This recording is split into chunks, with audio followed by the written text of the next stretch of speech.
Bab 1. Dahsyatnya kekuatan Atomic Habits. Nasib British Cycling berubah pada suatu hari dalam tahun 2003. Organisasi itu, yang merupakan induk organisasi cabang olahraga sepeda profesional di Britania Raya, baru saja merekrut Dave Brailsford sebagai direktur performa yang baru. Pada waktu itu, pembalap sepeda profesional di Britania Raya telah mengalami hampir 100 tahun dalam prestasi yang sedang-sedang saja. Sejak 1908, pembalap-pembalap Inggris hanya memenangkan satu medali emas di ajang Olimpiade, dan prestasi mereka bahkan lebih buruk lagi di lomba balap sepeda paling akbar, Tour de France. Dalam 110 tahun, tidak ada pembalap Inggris yang pernah memenangkan ajang tersebut. Bahkan, prestasi pembalap Inggris begitu tenggelam sehingga pabrik sepeda terbaik di Eropa menolak menjual sepeda kepada tim itu karena takut berpengaruh buruk pada penjualan sepedanya. Seandainya pembalap-pembalap profesional lain melihat atlet-atlet Inggris memakai produk tersebut. Brailsford direkrut untuk membawa British Cycling ke arah baru. Yang membuatnya berbeda dari pelatih-pelatih terdahulu adalah komitmennya yang tiada henti terhadap strategi yang ia sebut penghimpunan perolehan kecil, yang merupakan falsafah pencarian margin peningkatan sangat kecil dalam segala sesuatu yang Anda kerjakan. Menurut Brailsford, secara keseluruhan prinsip ini berasal dari gagasan bahwa jika Anda mengurai segala sesuatu yang dapat Anda pikirkan terkait dengan balap sepeda, dengan perbaikan 196 saja, Anda akan mendapatkan kenaikan yang signifikan ketika menerapkannya bersama-sama sekaligus. Brailsford dan pelatih-pelatihnya mulai dengan membuat penyesuaian-penyesuaian kecil yang bisa diharapkan dari tim pembalap sepeda profesional. Mereka merancang ulang jok sepeda agar lebih nyaman dan mengoleskan alkohol agar pada ban agar cengkeramannya lebih baik. Mereka meminta para pembalap memakai celana pendek dengan pemanas listrik guna mempertahankan suhu otot sewaktu bersepeda dan menggunakan sensor-sensor biofeedback untuk memonitor reaksi-reaksi tiap atlet terhadap suatu latihan. Tim menguji bermacam-macam bahan di terowongan angin dan meminta pembalap-pembalap jalan raya beralih mengenakan kostum balap indoor yang terbukti lebih ringan dan aerodinamis. Akan tetapi, mereka tidak berhenti di situ. Brailsford dan timnya terus berburu perbaikan-perbaikan 1% di bagian-bagian yang terlewatkan atau tak terduga. Mereka menguji bermacam-macam gel pijat untuk melihat mana yang menghasilkan pemulihan otot paling cepat. Mereka membayar seorang dokter untuk mengajari tiap pembalap cara terbaik mencuci tangan guna mengurangi peluang terkena virus influenza. Mereka menentukan jenis bantal dan kasur yang memungkinkan tidur lebih nyenyak bagi tiap pembalap. Mereka bahkan mengecat bagian dalam truk tim dengan warna putih, yang memudahkan mereka melihat debu-debu kecil yang biasanya tidak langsung terdeteksi, padahal berisiko menurunkan performa sepeda yang telah disetel dengan baik. Ketika perbaikan-perbaikan ini berikut ratusan perbaikan kecil lain diakumulasikan, hasilnya datang lebih cepat daripada yang pernah dibayangkan. Hanya 5 tahun sejak Brailsford direkrut, tim British Cycling mendominasi baik balap sepeda jalan raya maupun sirkuit di ajang Olimpiade 2008 di Beijing, tempat mereka secara dahsyat memenangkan 60% dari total medali emas yang diperebutkan.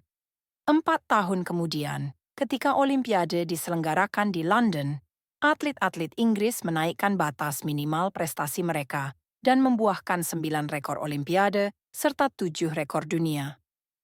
Pada tahun yang sama, Bradley Wiggins menjadi atlet balap sepeda Inggris pertama yang memenangkan Tour de France.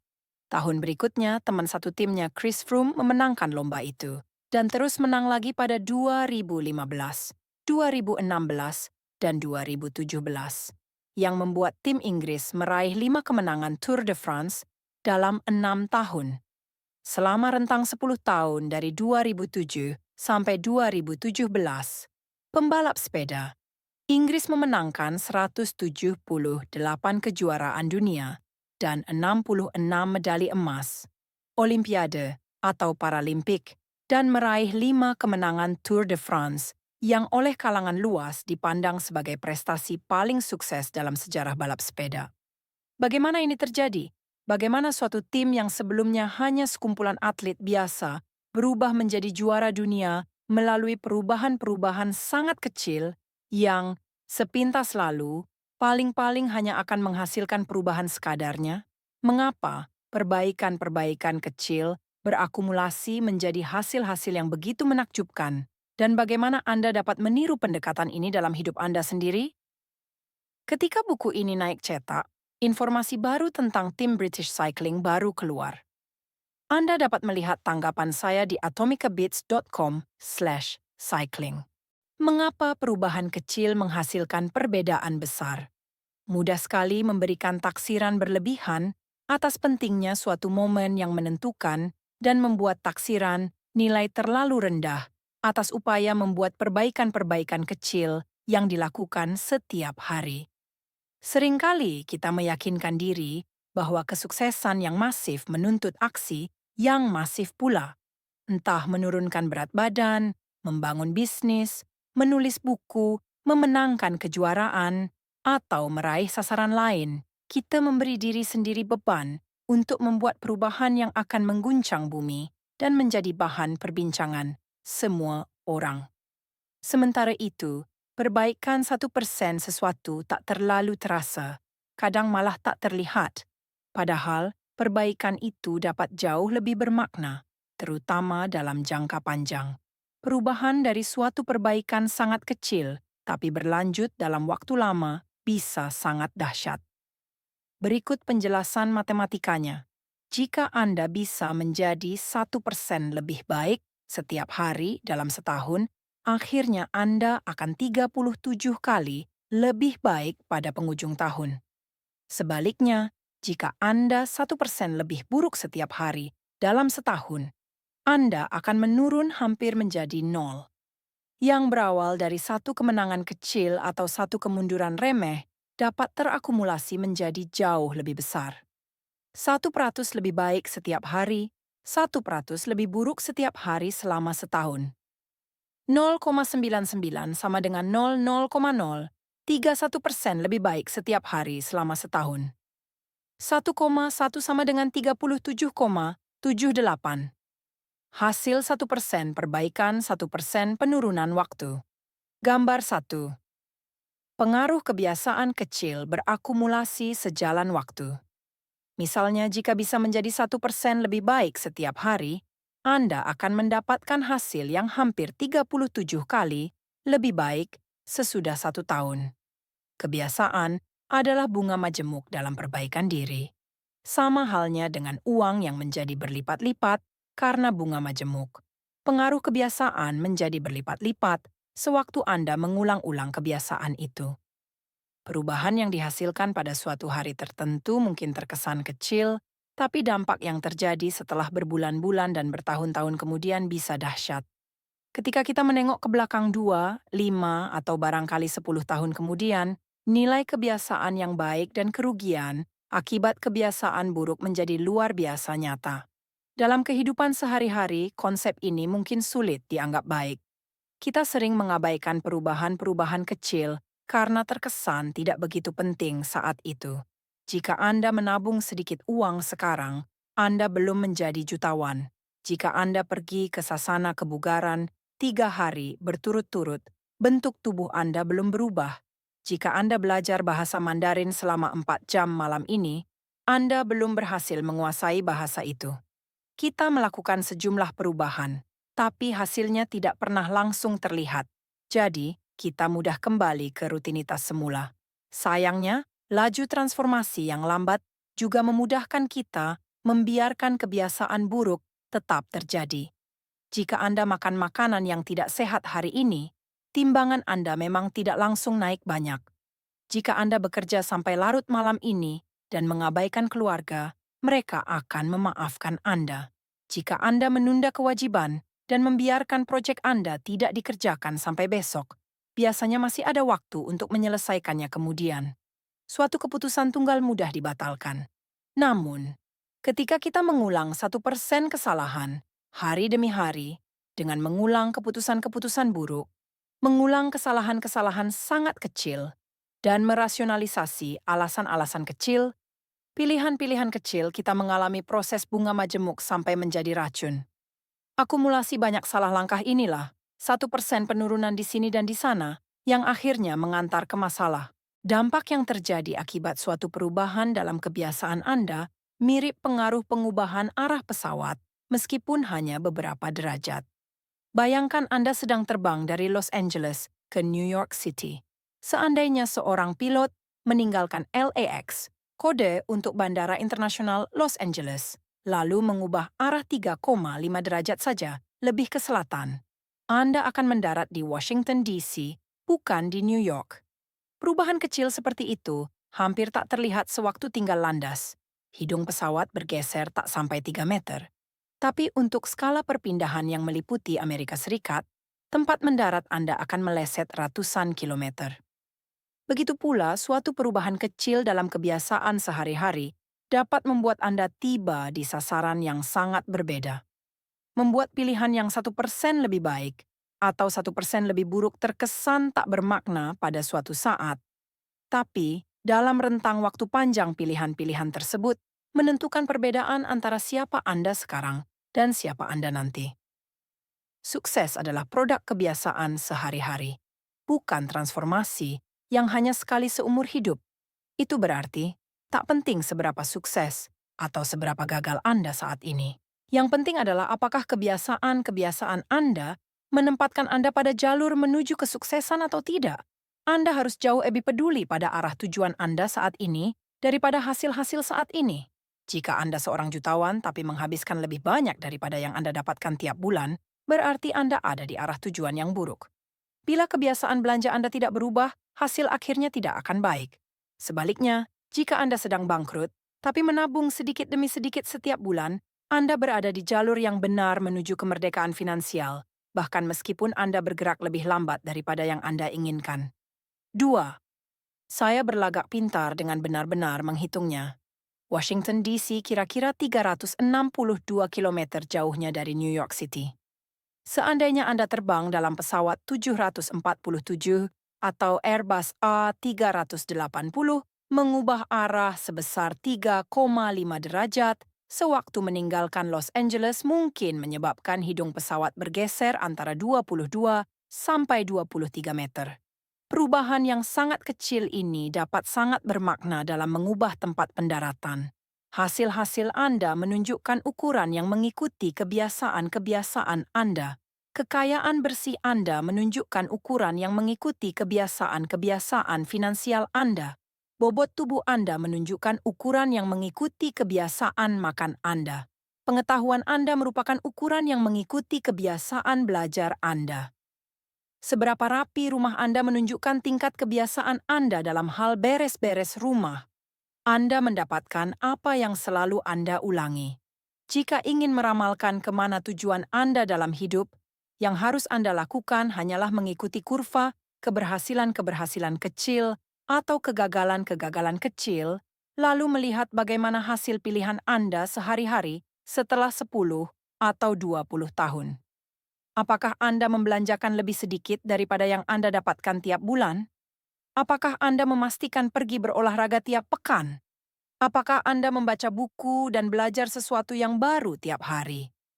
Pertarungan-pertarungan kecil seperti inilah yang akan menentukan masa depan Anda. Waktu memperbesar margin antara kesuksesan dan kegagalan. Waktu akan melipat gandakan apapun yang Anda masukkan. Kebiasaan baik menjadikan waktu sahabat Anda. Kebiasaan buruk menjadikan waktu musuh Anda. Kebiasaan itu seperti sebilah pedang yang tajam di kedua sisi. Kebiasaan buruk dapat menebas Anda dengan mudah, sebagaimana kebiasaan baik dapat membentuk Anda. Itu sebabnya pemahaman atas hal ikhwal kebiasaan sangatlah penting. Anda perlu mengetahui cara kerja kebiasaan dan cara merancangnya sesuai keinginan Anda agar dapat menghindari bahaya dari salah satu sisi tajam pedang Anda.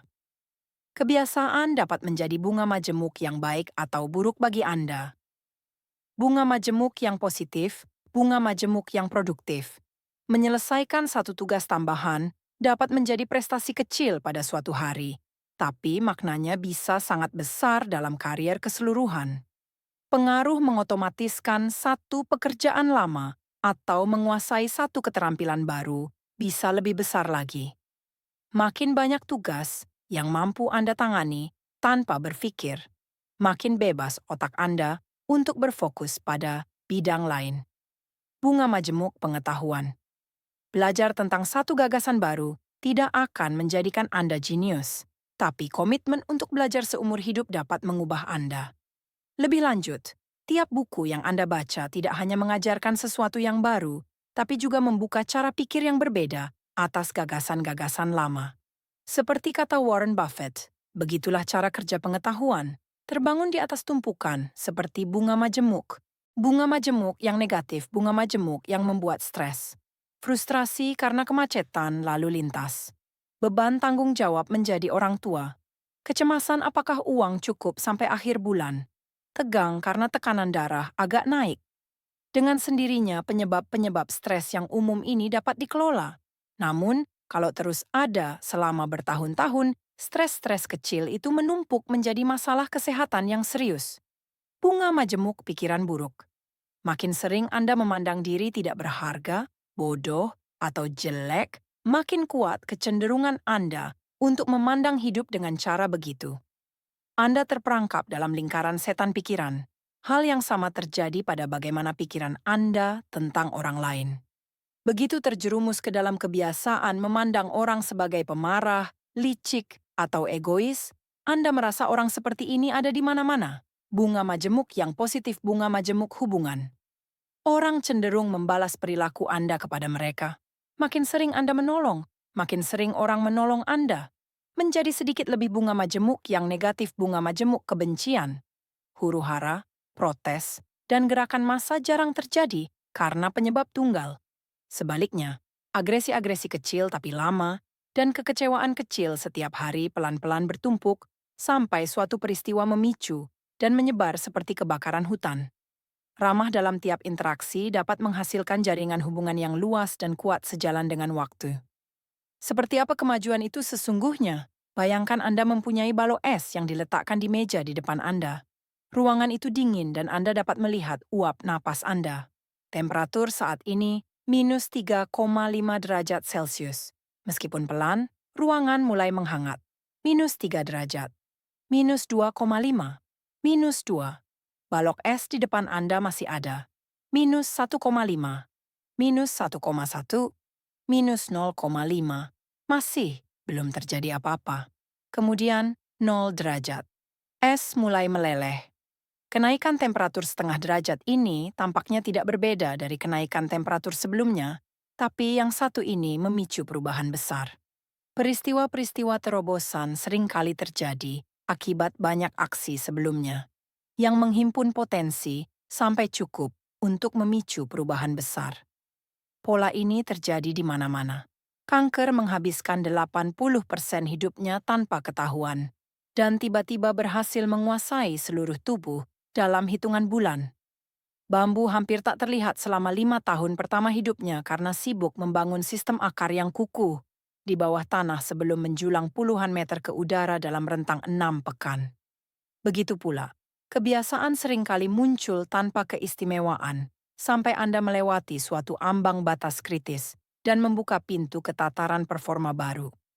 Pada babak awal dan babak tengah suatu proyek atau usaha, seringkali ada yang disebut lembah kekecewaan.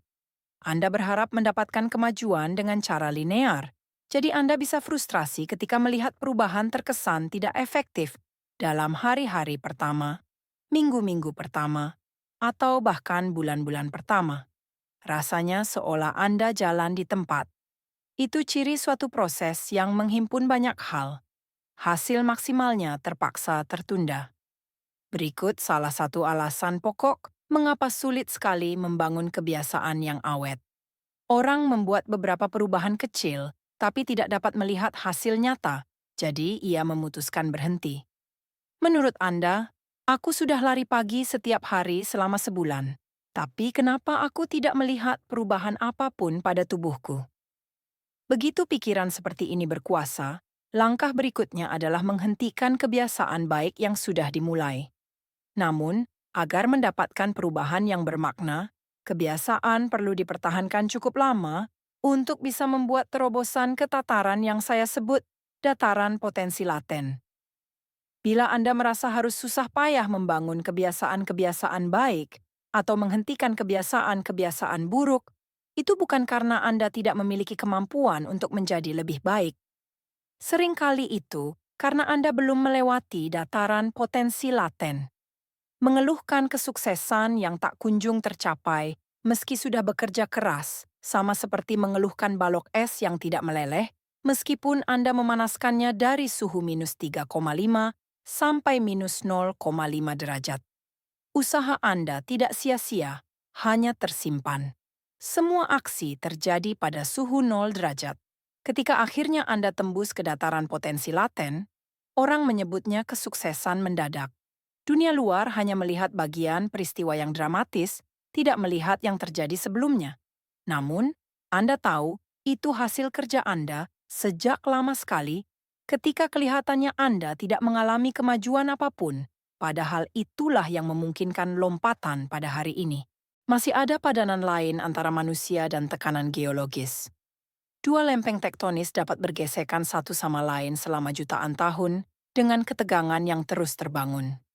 Kemudian, pada suatu hari, kedua lempengan itu bergesekan lagi, sama seperti yang telah terjadi selama berabad-abad, tapi kali ini ketegangannya sudah terlalu besar. Gempa terjadi. Perubahan dapat berlangsung bertahun-tahun sebelum pengaruhnya muncul sekaligus.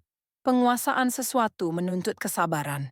San Antonio Spurs, salah satu tim paling sukses dalam sejarah NBA, memajang kata mutiara dari tokoh reformasi sosial Jacob Riis pada dinding ruang ganti mereka. Ketika apapun terkesan tak ada gunanya, saya sengaja pergi menyaksikan tukang batu mengayunkan martil ke sebongkah batu cadas, mungkin sampai 100 kali, tanpa menghasilkan satu retakan pun pada cadas itu. Namun pada hantaman yang ke-100, satu kali cadas itu terbelah menjadi dua, dan saya tahu bukan hantaman terakhir yang menyebabkannya, melainkan semua hantaman yang dilakukan sebelumnya. Dataran potensi laten yang menurut kita. Hasil harus terjadi, yang sesungguhnya terjadi, lembah kekecewaan. Gambar 2. Kita sering berharap kemajuan berlangsung secara linear.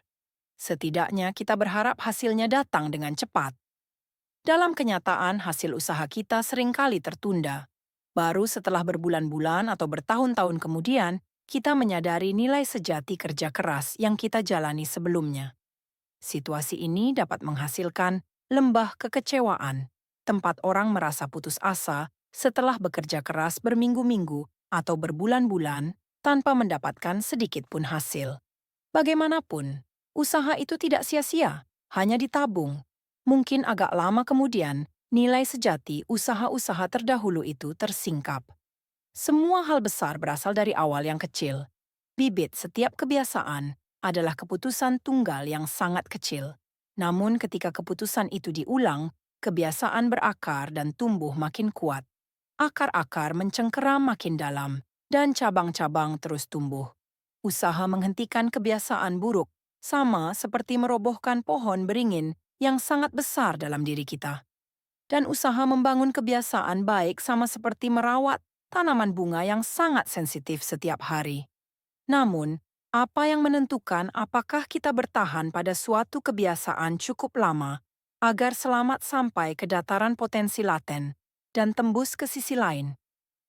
Apa yang menyebabkan sebagian orang terjerumus ke dalam kebiasaan-kebiasaan yang tidak diinginkan, sedangkan yang lain berhasil menikmati efek bunga majemuk dari kebiasaan-kebiasaan baik? Lupakan sasaran. Berfokuslah pada sistem. Kearifan yang masih berlaku sampai sekarang mengatakan bahwa cara terbaik untuk meraih apa yang kita inginkan dalam hidup, entah memiliki bentuk tubuh yang lebih bagus, membangun bisnis yang sukses, hidup lebih tenteram dan tidak terlalu cemas, meluangkan waktu lebih banyak bersama teman dan keluarga, adalah menetapkan sasaran-sasaran yang spesifik dan dapat dilaksanakan. Untuk waktu yang lama, ini pula pendekatan yang saya pakai terkait dengan kebiasaan. Selalu ada sasaran yang harus diraih. Saya menetapkan sasaran-sasaran untuk nilai-nilai yang harus saya dapatkan di sekolah, untuk bobot yang ingin saya hilangkan melalui olahraga, untuk laba yang saya inginkan dalam bisnis. Saya berhasil pada beberapa, tapi gagal pada sebagian besar yang lain. Akhirnya, saya mulai sadar bahwa hasil-hasil saya hampir tidak berkaitan dengan sasaran-sasaran yang saya tetapkan dan hampir semuanya berkaitan dengan sistem yang saya jalani. Apa perbedaan antara sistem dan sasaran? Ini perbedaan yang pertama kali saya ketahui dari Scott Adams, kartunis di balik komik Dilbert. Sasaran bicara tentang hasil yang ingin kita raih. Sistem adalah proses yang mengantar ke hasil-hasil itu. Bila Anda seorang pelatih, sasaran Anda mungkin memenangkan kejuaraan. Sistem Anda terdiri atas merekrut pemain, mengatur asisten pelatih, dan menyelenggarakan latihan pelatih. Bila Anda seorang pengusaha, sasaran Anda mungkin membangun perusahaan bernilai $1 miliar. Sistem Anda adalah bagaimana menguji gagasan-gagasan tentang produk, merekrut karyawan, dan menjalankan iklan pemasaran. Bila Anda seorang pemusik, sasaran Anda mungkin memainkan gubahan baru. Sistem Anda adalah seberapa sering Anda berlatih, bagaimana Anda memecahkan serta mengatasi kesulitan, dan metode Anda adalah menerima umpan balik dari instruktur. Sekarang, pertanyaan yang menarik. Jika Anda mengabaikan sepenuhnya sasaran-sasaran Anda dan berfokus hanya pada sistem, apakah Anda akan masih berhasil? Sebagai contoh, jika Anda seorang pelatih bola basket dan mengabaikan sasaran memenangkan kejuaraan serta berfokus hanya pada yang dikerjakan tim dalam latihan setiap hari, apakah Anda masih mendapatkan hasil? Menurut saya, Anda akan berhasil. Sasaran dalam olahraga apapun adalah menyelesaikannya dengan skor terbaik, tapi pasti sangatlah konyol kalau selama pertandingan tim menghabiskan waktu untuk melihat papan nilai. Cara satu-satunya untuk benar-benar menang adalah menjadi lebih baik setiap hari. Seperti ungkapan juara Super Bowl 3 kali Bill Walsh, nilai akan datang dengan sendirinya. Ini berlaku pula untuk bidang-bidang kehidupan lain. Bila Anda menginginkan hasil-hasil yang lebih baik, lupakan sasaran-sasaran Anda. Sebagai ganti, berfokuslah pada sistem Anda. Apa yang saya maksud? Apakah sasaran sama sekali tidak berguna? Tentu saja tidak. Sasaran itu baik untuk menetapkan arah, tapi sistem adalah yang terbaik untuk mendapatkan kemajuan. Sejumlah masalah timbul ketika Anda menghabiskan terlalu banyak waktu memikirkan sasaran dan tidak menyediakan waktu yang cukup untuk merancang sistem. Masalah 1. Pemenang dan pecundang memiliki sasaran yang sama. Yang berfokus pada penetapan sasaran cenderung mengalami kasus survivorship bias yang serius. Kita berkonsentrasi pada orang-orang yang akhirnya menang, orang-orang yang selamat, dan secara keliru mengandaikan bahwa sasaran-sasaran ambisius telah mengantar mereka ke kesuksesan, mengabaikan semua orang yang memiliki tujuan sama tapi tidak berhasil meraih sasaran. Setiap peserta Olimpiade ingin memenangkan medali emas. Setiap calon karyawan ingin mendapatkan pekerjaan. Dan kalau orang sukses dan orang gagal memiliki sasaran yang sama, berarti sasaran bukan pembeda antara pemenang dan pecundang. Bukan sasaran memenangkan Tour de France yang mendorong atlet balap sepeda Inggris menjadi terunggul dalam olahraga ini. Berdasarkan nalar, setiap tahun mereka ingin memenangkan perlombaan itu, sama seperti setiap tim profesional lain. Sasaran itu selalu sudah ada. Baru ketika menerapkan sistem dengan perbaikan-perbaikan kecil, secara terus-meneruslah mereka meraih hasil yang istimewa. Masalah 2. Meraih sasaran hanya perubahan sesaat. Bayangkan ada ruangan yang berantakan dan sasaran Anda adalah merapikannya. Bila mendapat tenaga untuk merapikannya, Anda akan memiliki ruangan yang bersih untuk saat ini. Akan tetapi, jika mempertahankan kebiasaan malas dan jorok yang telah menjadikan kamar Anda berantakan, dalam waktu tidak lama, Anda akan melihat setumpuk sampah baru dan berharap mendapatkan semburan motivasi lagi untuk merapikan ruangan Anda. Anda akan terus mengejar hasil yang sama karena tidak pernah mengubah sistem di baliknya. Anda mengobati gejala tanpa mengatasi sumber penyebabnya. Meraih sasaran hanya mengubah hidup Anda untuk sesaat. Itu kontraintuitif dengan perbaikan. Kita mengira yang perlu diubah adalah hasil, padahal masalah tidak terletak pada hasil. Yang sungguh perlu kita ubah adalah sistem-sistem yang menyebabkan hasil-hasil tersebut. Ketika memecahkan masalah di tingkat hasil, Anda hanya memecahkan masalah untuk sementara. Agar dapat menjadi lebih baik, Anda perlu memecahkan masalah di tingkat sistem. Benahi masukan, maka keluaran akan menjadi benar dengan sendirinya. Masalah 3. Sasaran membatasi kebahagiaan Anda. Pengandaian tersirat di balik setiap sasaran adalah sebagai berikut. Begitu aku meraih sasaranku, aku akan bahagia. Masalah dalam mentalitas yang mendahulukan sasaran adalah Anda terus menjauhkan diri dari kebahagiaan sampai Anda beralih ke tonggak sasaran berikutnya. Saya berkali-kali dan tak terhitung banyaknya terperosok dalam jebakan ini. Selama bertahun-tahun, kebahagiaan selalu menjadi sesuatu yang ingin saya nikmati di masa mendatang.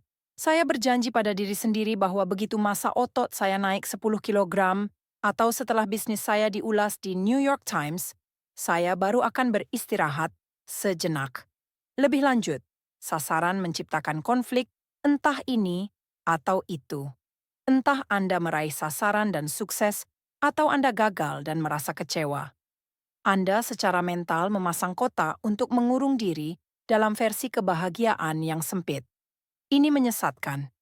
Mustahil jalan Anda sesungguhnya dalam hidup akan tepat sesuai dengan apa yang ada di benak Anda ketika menetapkan suatu sasaran.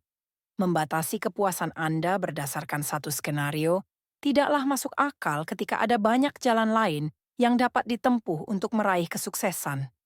Mentalitas mendahulukan sistem menyediakan antidot untuk ini.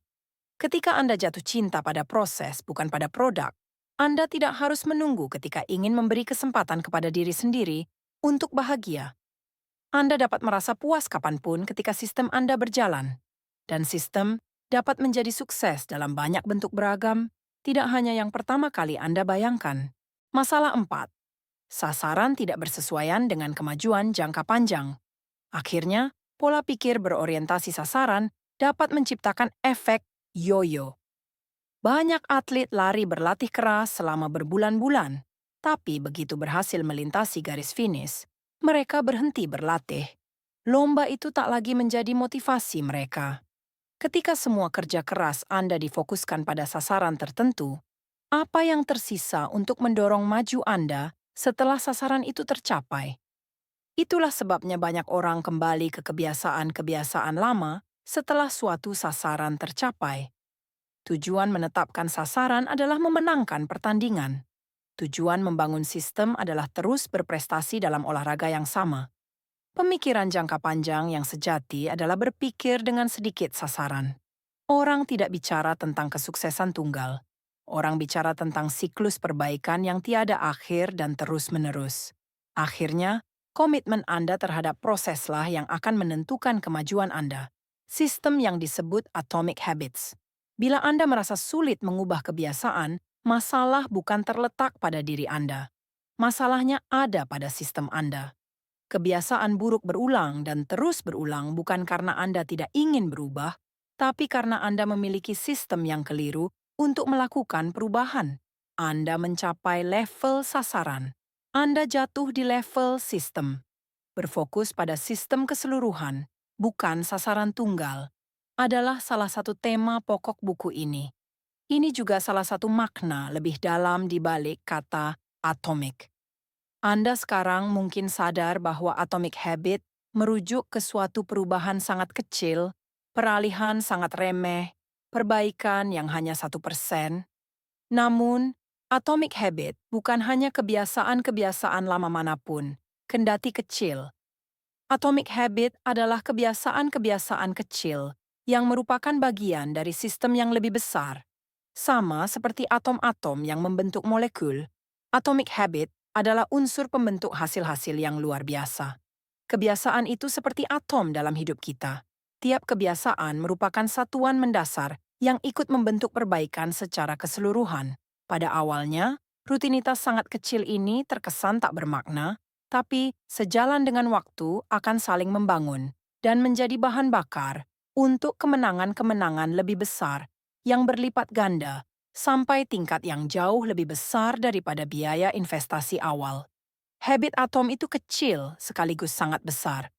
Inilah makna frasa atomic habit.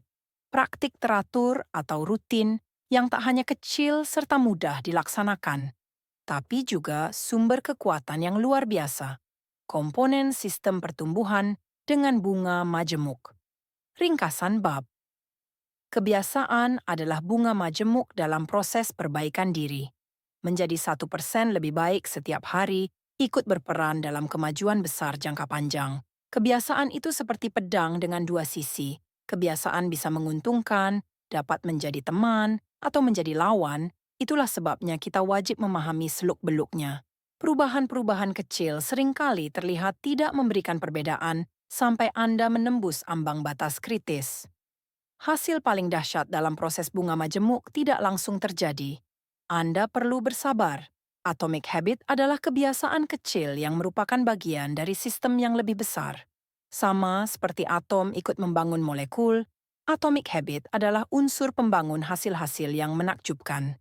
Jika menginginkan hasil yang lebih baik, jangan memusingkan sasaran dahulu. Sebagai gantinya, berfokuslah pada sistem Anda. Anda tidak mencapai level sasaran.